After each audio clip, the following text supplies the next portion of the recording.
అన్న ఏంది పరిస్థితి? జూబ్లీహిల్స్ ఉప ఎన్నికలు రాబోతా ఉన్నాయి. మరి జూబ్లీహిల్స్ ప్రజలు ఏం చెప్తా ఉన్నారు? ఏ పార్టీ వైపు పట్టం కట్టే అవకాశం ఉందంటారు? మొదటగా కాంగ్రెస్ పార్టీకి పట్టం కట్టే అవకాశం ఉంది. ఎందుకన్నా కాంగ్రెస్ పార్టీకి? నవీన్ యాదవ్ అభ్యర్థికి బలపరుస్తూ ఉన్నారు ఇక్కడ ఉన్న ప్రజలందరూ. ఇంతకుముందు గోపీనాథ్ అనే వ్యక్తి 10 ఏళ్ళు టీఆర్ఎస్ పాలనలో చేసినటువంటి పనులు ఎటువంటి చూస్తే కూడా అవి ఎటువైపు ఇక్కడ కూడా అభివృద్ధి చెందలేదు. ఏ గల్లీ చూడిచినా, ఏ వాడ చూసినా, ఎక్కడ వేసిన గొంగడి అక్కడే ఉన్నట్లా ఉంది. ఇక్కడ ఉన్న ప్రజలు వాళ్ళు ఆలోచన చేసినాం, మేము 10 ఏళ్ళు మోసపోయినాం కదా అని. ఇక్కడ బీజేపీ పరిస్థితి కూడా అట్లనే ఉంది. బీజేపీ వాళ్ళు కూడా ఎటువంటి ఓన్లీ ఓట్ల కోసం వస్తారు, మత రాజకీయాలు రెచ్చగొట్టే ప్రయత్నం చేస్తూ ఉంటారు తప్ప వ్యక్తిగతంగా కానీ వాళ్ళకి ఎటువంటి స్కోప్ లేదు ఇక్కడ. బీఆర్ఎస్ విషయానికి వస్తే మాత్రం వాళ్ళు ఆమె ఎవరో, ఆ గోపీనాథ్ అనే వ్యక్తి ఆమె ఈ గల్లీలో ఉన్నా కానీ గ్రౌండ్ వర్క్లో వాళ్ళకు ఎవరు పరిచయాలు పెద్దగా లేవు. కానీ బయట ప్రచారం ఏం చేస్తూ ఉన్నారంటే మేమే గెలుస్తూ ఉన్నాము, సింపతైజ్డ్ ఓట్లు రావాలి, ఏడిస్తే ఓట్లు వస్తాయి. అది కాదు కదా. 10 ఏళ్ళు మీకు అవకాశం ఇచ్చినప్పుడు ఏం చేసిండ్రు? ఇప్పుడు ఏం చేస్తారు? ప్రజలు బీసీ ఒక బిడ్డకు ఇచ్చినందుకు లేనిపోని అబండలు వేసే వారిపైన లేనిపోని ఒక సృష్టించి ఏదో ఓట్ల కొల్లగొట్టుకోవాలని డిస్టర్బ్ చేయాలని ప్రయాణం చేస్తున్నారు. కానీ నవీన్ యాదవ్ మంచి భారీ మెజార్టీతో గెలుస్తూ ఉన్నారు. ప్రజలు ఒకటే ఆలోచన చేస్తూ ఉన్నారు. ఇక్కడ ఉన్న ప్రజలు రిక్షా కార్మికులు కానివ్వండి, లేబర్ కానివ్వండి, అన్ని రకాల ప్రజలు ఇక్కడ అన్ని వర్గాలు అన్ని కమ్యూనిటీ ఆలోచిస్తారు. ఈ 3 ఏళ్ళు కాంగ్రెస్ ప్రభుత్వంలో ఉంటుంది, మాకు అభివృద్ధి చెందుతుంది, మా బస్తీలు కానీ మా కాన్స్టిట్యున్సీ మంచి అభివృద్ధి చెందుతనే ఆకాంక్షతో ఉన్నారు. కాబట్టి బ్రహ్మరథం పడుతూ ఉన్నారు. మేము ఏ డోర్కి వెళ్ళినా, ఎక్కడ వెళ్ళినా, ఏ వర్గాన్ని చూసినా, యూత్, ఎస్సీ, ఎస్టీ, మైనారిటీ అన్ని వర్గాలను టచ్ చేసినాం.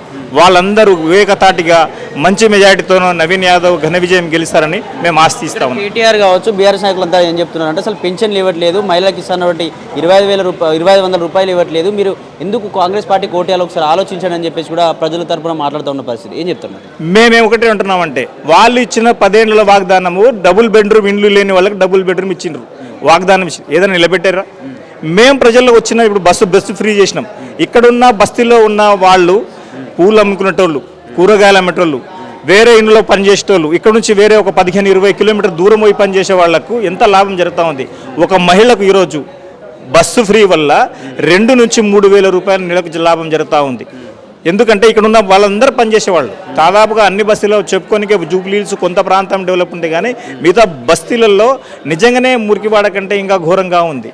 కాబట్టి మేము ఒకటే చెప్తున్నాం, మాకు ఇంకా టైం ఉంది, ఇంకా 3 ఏళ్ల పాలన ఉంది, అన్నీ పెంచుతాం, అన్నీ చేసి చూపిస్తాం. కాంగ్రెస్ పార్టీ రేవంత్ రెడ్డి గారి నాయకత్వంలో తప్పకుండా ఈ జూబ్లీహిల్స్ చాలా బ్రహ్మాండమైన అభివృద్ధి చెందుతుందని ఆశిస్తూ ఉన్నాం. అంటే ఇప్పటికే ఇస్తాన సంక్షేమ పథకాలు ఏవి కూడా అమలు కాలేదు, ఒక ఫ్రీ బస్ మాత్రమే అమలు చేసి ఇంకా ముందు మీరు ఎట్లా నమ్మి ఓటేస్తారు కాంగ్రెస్ పార్టీకి అని చెప్పేసి కేటీఆర్ మాట్లాడతాం. మేము డబుల్ బెడ్రూమ్ ఇవన్నీ ప్రణాళికలు చేస్తూ ఉన్నాము, అవి ఇస్తూ ఉన్నాము. మిగతా ఒకటి ఏముందంటే ఇప్పుడు గ్యాస్ ఎవరైతే తెల్ల రేషన్ కార్డు ఉందో, తెల్ల రేషన్ కార్డు 10 ఏళ్లలో ఒక్క కార్డు కూడా ఇవ్వని పరిస్థితి కదా. ఈరోజు మేము లక్షల కార్డులు ఇచ్చాము కదా, రాష్ట్ర వ్యాప్తంగా ఇచ్చినాం. ఆ కార్డులు ఇవ్వడం వల్ల వాళ్ళకు గ్యాస్ నెలకు 500 రూపాయల గ్యాస్ సిలిండర్ రావడం జరుగుతూ ఉంది. తర్వాత కరెంటు 200 యూనిట్ల వరకు ఫ్రీ జరుగుతూ ఉంది. ఇదంతా కనిపిస్తలేదా వాళ్ళకి? ఇది అంతా ఓర్వజాలకనే. ఓన్లీ కేవలం ఒక్క ఓర్వజాలకు మాత్రం ఓన్లీ 250 రూపాయలు ఏదైతే మహిళలకు ఇస్తామన్న గృహజ్యోతి కింద వస్తున్న స్కీమ్ ఉందో అది త్వరలోనే స్టార్ట్ చేస్తూ ఉన్నాం. పెన్షన్లు కూడా అది త్వరలోనే స్టార్ట్ చేస్తూ ఉన్నాం. వాళ్ళు వేచి చూడమని చెప్పండి, మేము అడుగుతా ఉన్నాం వాళ్ళని. వాళ్ళ బస్తీలో ప్రజలు చెప్తా ఉన్నారు, ఇన్ని ఏం చేసిరు మాకని లేనిపోని అల్లపొల్లి మాటలు ఇచ్చి చెప్పి ఇన్ని రోజులు ఓట్లు కొల్లగొట్టిండే కాక ఇప్పుడు మళ్ళీ వచ్చి రెచ్చగొట్టే ప్రయత్నం చేస్తూ ఉన్నారు. కాబట్టి వాళ్ళు నమ్మే పరిస్థితి లేదు, వాళ్ళు గెలిచే పరిస్థితి అసలు గ్రౌండ్లోనే లేరు. వాళ్ళు నవీన్ అయిపోయి ఉన్నారు, గ్రౌండ్లోనే లేరు అంటున్నాం కదా. మేము తిరుగుతా ఉన్నాం ప్రజలు డోర్ టు డోర్, అసలు గ్రౌండ్లో లేరు వాళ్ళు. అసలు ఓటు వేసే పరిస్థితి లేదు వాళ్ళకు. చాలా తక్కువ ఓట్లు వచ్చే పరిస్థితి ఉంది. మేము చాలా బ్రహ్మాండమైన మెజార్టీతో గెలుస్తూ ఉన్నాం. కాబట్టి ఈ నవీన్ యాదవ్ గారు 100% 100% కొన్ని లక్షల ఓట్ల, కొన్ని వేల ఓట్లతోన గెలిచే అవకాశం ఉంది మెజార్టీతోన.